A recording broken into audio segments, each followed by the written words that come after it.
Hey guys, welcome back to my channel. Today I'm going to be sharing with you what I actually used for my hospital bag. So the things that I actually used versus pretty much like the 90% of the things that just ended up sitting in my bag for 2 days. If you're brand new here, my name is Erica. 3 weeks ago, I had my very first C-section with my second son. Backtracking a few years ago, my firstborn son was born vaginally, but it was a really traumatic experience. I won't go into it. I did opt for a medically necessary C-section the second time around, and I obviously have been documenting the entire thing on my YouTube channel, and you guys were so incredibly helpful and gracious with letting me know the things that I needed to pack and some things that would really help. So I wanted to sit down and let you know the things that I actually used and how I used them, why they were so helpful, and then I'll just touch on some of the things that I didn't use. I said in that video, in my like what's in my hospital bag video, which I'll link down below, I said that I like knew that I wasn't going to use a lot of this stuff, and I'm an overpacker by nature. I'd rather like have the things than not have the things just to be safe. So that's a little bit of back history for you on that video, because when I show you the things that I actually used, you're going to be like, girl, you barely used any of the stuff you packed. And it's true. It's true.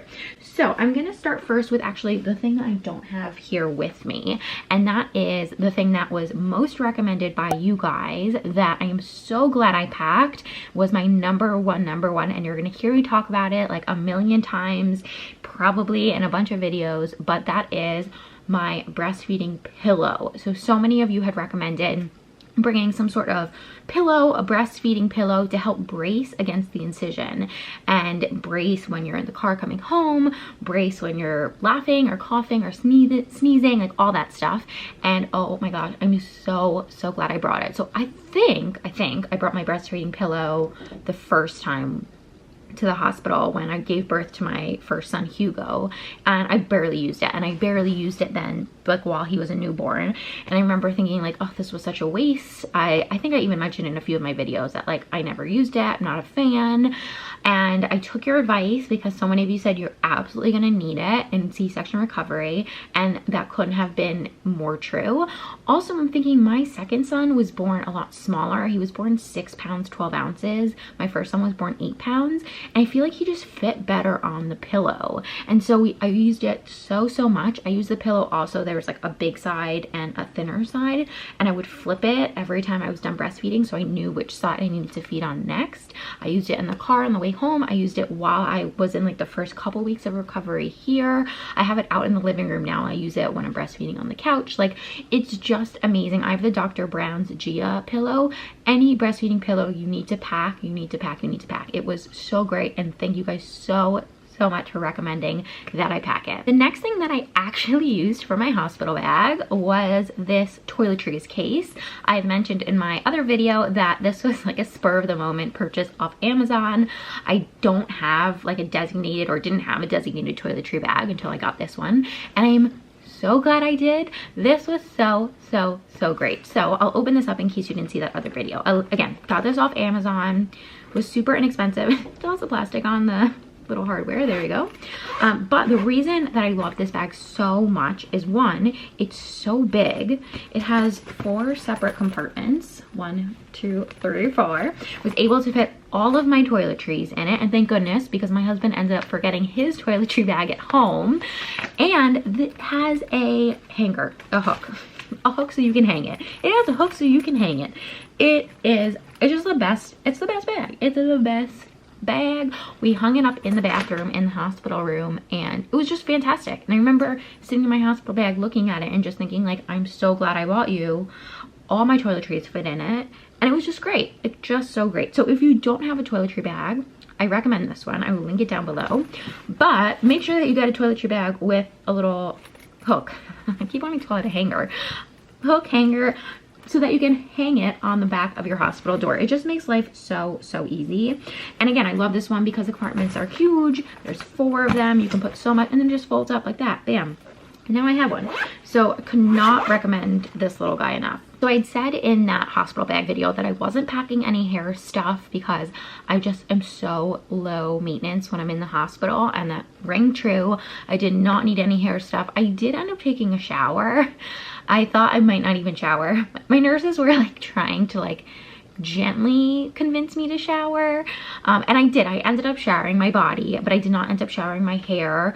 Just I have such long hair, guys, and so like doing my hair is a whole thing, and I knew like in the hospital with like recovering from a C-section, blow drying my hair was like not gonna be it.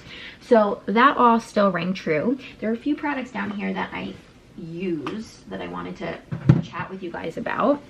Just put them right over here. The first is my deodorant. So if you're not gonna shower, make sure you got some deodorant. I use the Tom's deodorant. This was something that I left on my bathroom sink until it was time to go. And if you did not watch my birth vlog, then you won't know, but I went into spontaneous labor at like 11:30 at night, and it was not the day of my scheduled C-section. And so I'm so grateful that I wrote out a whole list, and I could not recommend that enough. Like, could not recommend enough. Make sure that anything you're not packing in your hospital bag, you're writing down on a list of like last minute things to grab before you leave the house. Write it down, because you never know when you're gonna go into labor. We didn't end up leaving for I went into labor at 11:30 at night, but we didn't end up leaving for the hospital until I think it was 2:30 in the morning. And like, if I had not written those things down, I would not have remembered. Deodorant was on that list of things that I had written down. So glad that I brought it. Definitely get yourself some deodorant. I did end up using this Dr. Bronner soap. I use this soap to clean my nipple shields. The first time I was in the hospital, I also used it to clean some of the pumping pieces that I was using, because I used a pump to like get my milk going the first time around. I just love this soap. It's unscented. I use the hemp baby unscented soap. Love this. We're using it now too. And then I also did end up using my face wash. Again, if you're not gonna shower, you have to make sure things are clean. I use this face wash.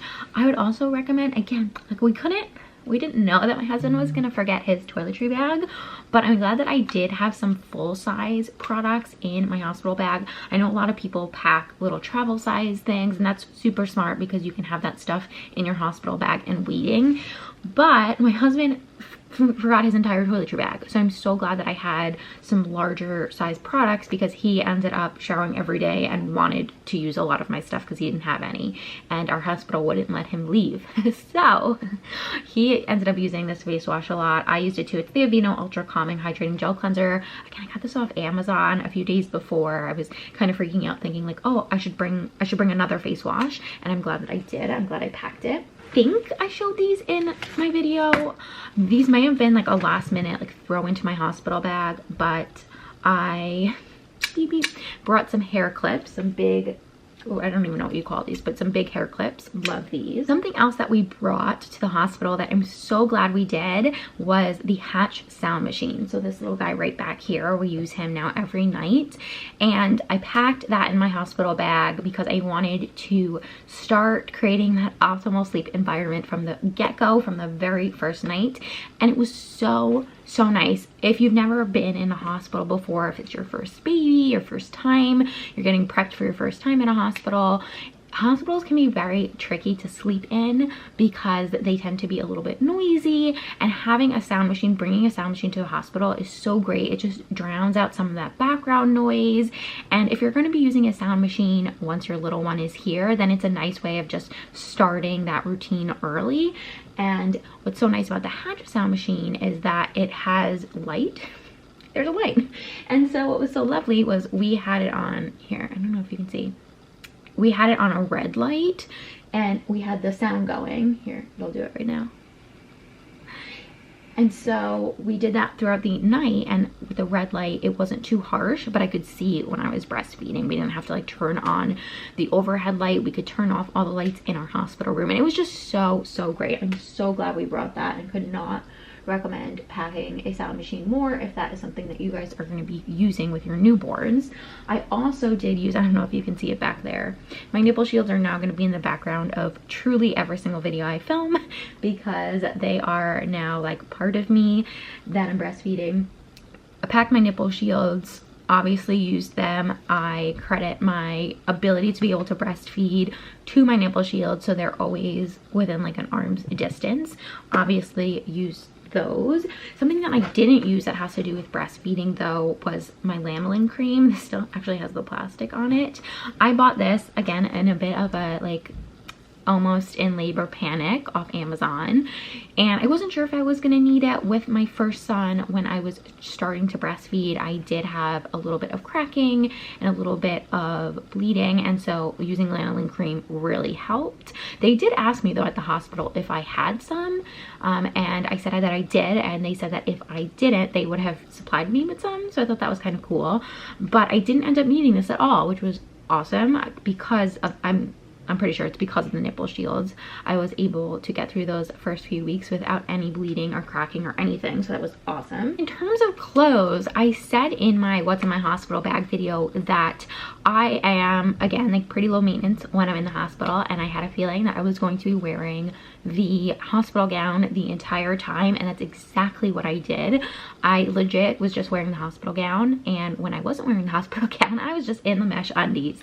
So all of the clothes that I packed, I didn't wear, but I kind of knew that going into it. With the exception of going home, I wore the like big comfy black pants that I brought, and like a big comfy tank top and a bra.